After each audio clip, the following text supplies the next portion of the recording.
સુરતમાં પ્રગતિ IT park પાસે પતિ પત્નીનો જાહેરમાં ઝઘડો. પતિએ પત્નીને 4 થી 5 તમાચા મારી દીધા. સમગ્ર મામલે પ્રવીણ ગોળકિયા સામે ફરિયાદ નોંધાયા. પોલીસે એક ધરપકડ કરી.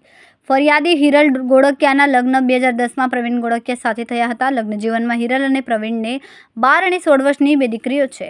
2019થી હિરલને પોતાના પતિ સાથે અણબનાવ થતાં તે પોતાની મોટી દીકરીને લઈને અલગ રહે છે. આ બાબતે પતિ પત્નીના બનાવના કેસમાં પણ ચાલી રહ્યો છે. 11 જુલાઈના રોજ હિરલબેન પોતાની દીકરીને સ્કૂલે મૂકીને ઘરે આવતા હતા. તે સમયે પ્રવીણ ગોળકિયા અને આરતી પરમારની કાર હિરલબેનની મોપેડ સામે આવી જઈ હતી. ત્યારે પ્રવીણ ગોળકિયાએ પોતાની પત્નીને તું કેમ મારા રસ્તા પર આડી આવે છે તેવું કહીને માર માર્યો. પ્રવીણ ગોળકિયાએ 4 થી 5 તમાચા મહિલાને મારતા લોકો એકઠા થઈ ગયા અને મહિલાને બચાવી. સમગ્ર મામલે ઉત્તરાયણ પોલીસ સ્ટેશનમાં પ્રવીણ ગોળકિયા અને આરતી પરમાર સામે ગુનો નોંધાયો હતો.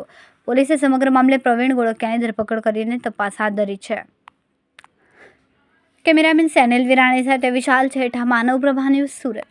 અમારા વિડીયોની નવી અપડેટ મેળવવા માટે સબસ્ક્રાઇબ કરો માનવ પ્રભા ન્યૂઝ ચેનલને. બેલ આઇકન ક્લિક કરો લેટેસ્ટ વિડીયો સૌથી પહેલા મેળવવા માટે.